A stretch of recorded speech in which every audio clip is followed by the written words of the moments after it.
Hello.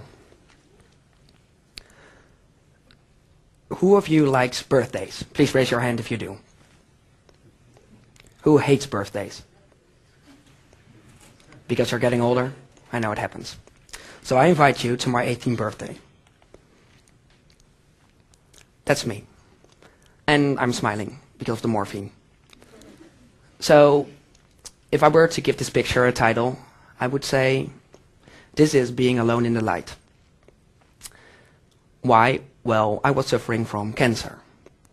And although this seems very rare and very special for someone so young, I would like to ask you, do you know what are the odds? Is it less than 1 out of 20? Please raise your hand if you think it's less than 1 out of 20. Is it less than 1 out of 10? Less than 1 out of 5? Just raise your hand if you think it's less than 1 out of 5. Is it less than 1 out of 3? The actual odds, it's 1 out of 2. 1 out of 2 will get cancer during their lifetime. So, look around. Just do it, look around. A lot of you will get it. This is mine. It's called nodular lymphocyte predominant Hodgkin's lymphoma. It's a fancy name for a rare form of cancer of the lymphatic system. That's the defense grid of your body. These were my birthday guests. And I had a splendid birthday lying in the hospital. I mean, everyone likes to be drugged. But I was alone. And I wasn't alone because I didn't have anyone around me. I was alone because I was isolated in my own head, in my own mind. Getting cancer means a lot of attention, and we all like attention, at least I do, every once in a while. You have this team of doctors running around you and nurses who take care of you. And you have your friends and your family who will come to visit you and want to support you. But a lot of people will run away. They run away to darkness because they can't handle the truth and they are scared.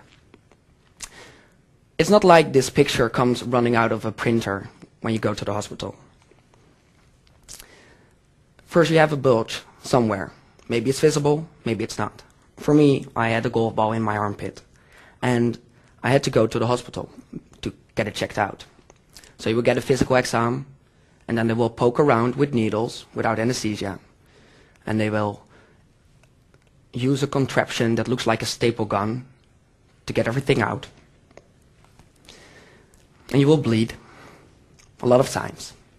And they don't know, they still don't know what is going on with you. So you will get echoes and blood tests. And at one point they tried to make me radioactive. It's called a positron emission tomography.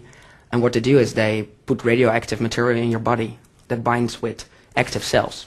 And as we all know, cancer is always active. So here's the result. Happy birthday. And then there's this, the bone marrow aspiration. I don't know if you know pain, if you're doing sports, if you don't like to get your blood drawn. This is worse. And of course, it all ends with an operation. They tried to remove the cancerous cells from my armpit, but they couldn't because nerves were intertwined with my 25 tumors. So there I am, laying in a hospital. Alone. Well, I have my friends and my family, but the longer you're in this process, and the more you know, the less people will be there to support you. And even though there are a lot of people who are actually supporting you, they can help you, but they can't fix you. You have to do it on your own.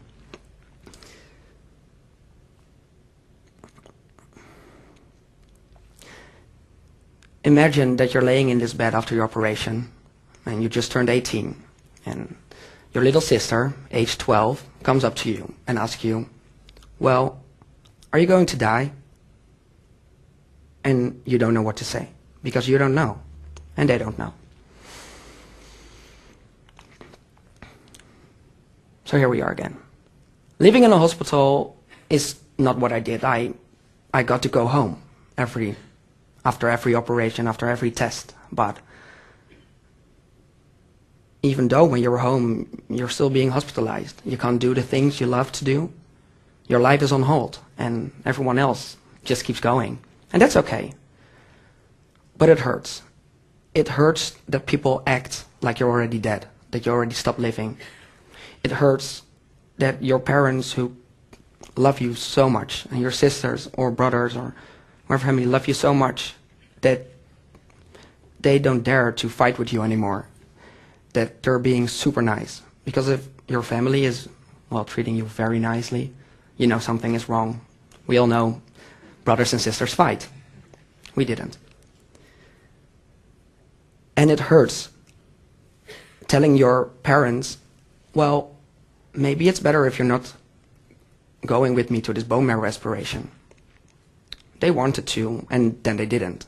I mean, imagine you have a child or a mother or a father and you see them being molested in the hospital. And I didn't. I didn't want my parents to live with it.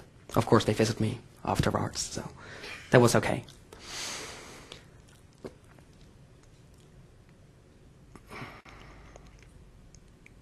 I think being young and getting cancer is a bigger challenge than anything else. But getting cancer in general is a big challenge. You're faced with decisions that you shouldn't need to make.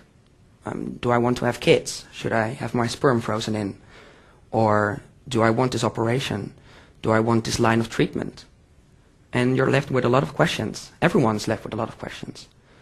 But because people don't like to share and they don't like to talk, they don't ask the questions. And instead, they stop all contact. They ask friends of my friends how I'm doing. They will ask, well, are you okay? Well, of course I'm not okay. I'm in the hospital. So I had to grow up. I would write down every experience and I would put it on my blog and share it with my friends. I had to be very objective to be able to write down what I was experiencing, for myself to be able to understand. But it also meant that a lot of people could read up on it from a distance. So they didn't feel the pressure asking the difficult stuff. But I was 18, and people who are 18, they like to party. At least I did. I still do. We like to party and we like to live, and my life was on hold. So what do young people do? Well, we make pictures of ourselves. We all know the embarrassing pictures we take in the mirror. Well, this is mine. And I thought by myself, well, even though 5 days a week I'm being treated, I still have the weekends free. So in between my radiation therapy, I would go out.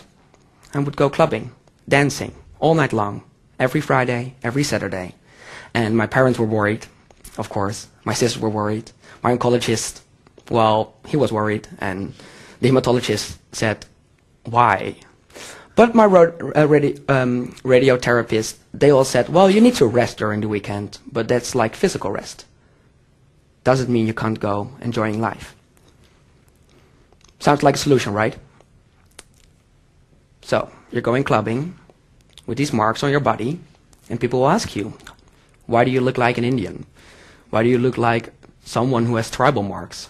Why do you look like an alien? Well, do you really want to know? I always ask, do you really want to know? Most people are just being nice when they ask, I think. But a lot of people will say yes. So then you say, well, I have cancer. And here's the strange thing. Why aren't you in bed? I get. I mean, why do you still have your hair? You don't look like you have cancer.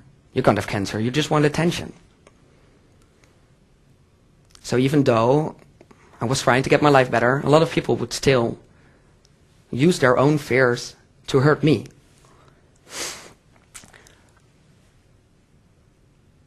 However, there's a flip side.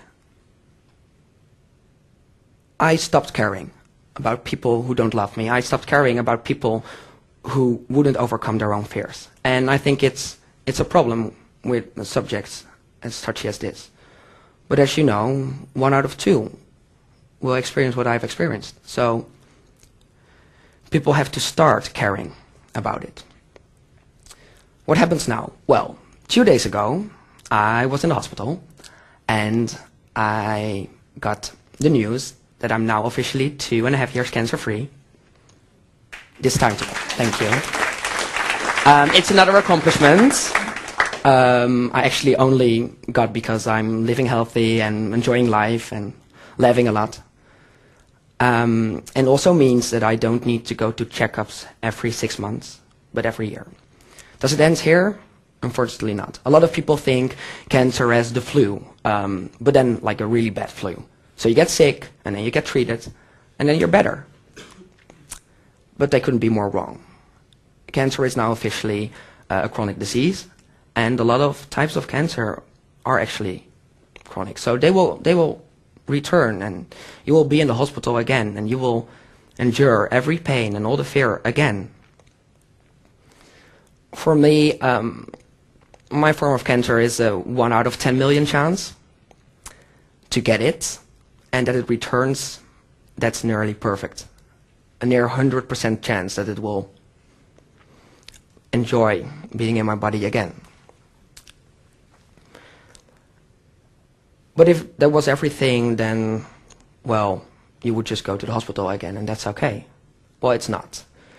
How do you explain the gap in your resume? When people whine about the little things, how do you react? I mean, to me, they don't matter anymore.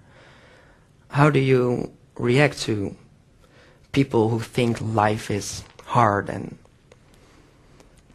exhausting when you've experienced something like this? Every day you're still busy living with cancer, and it's not a gift. I think there's a lot of gifts in what you can get from it, but cancer is not a gift. So you have to prepare. You all do. I know a lot of people have a lot of fear and they are afraid, but think of a fear of flying. People who have fear of flying, they can read up on it, they can research it, they can look at planes and know that there's a lot of people who actually know what they're doing when they assemble planes. And then maybe you're a little bit less scared of stepping into a plane. I know it sounds a little bit impossible, but a lot of you already did it. I mean, raise your hand if you were afraid of the dark when you were little. If you were afraid of the monsters under your bed. Right. But you know there are no monsters. Why? Because you looked. You researched. You talked about it with your parents. I'm afraid. And they explained to you that there's no monsters under your bed. So don't be in the dark about cancer. Talk and share. And when someone's alone in the light, you'll know what to do and you'll know how to be there with them. Thank you.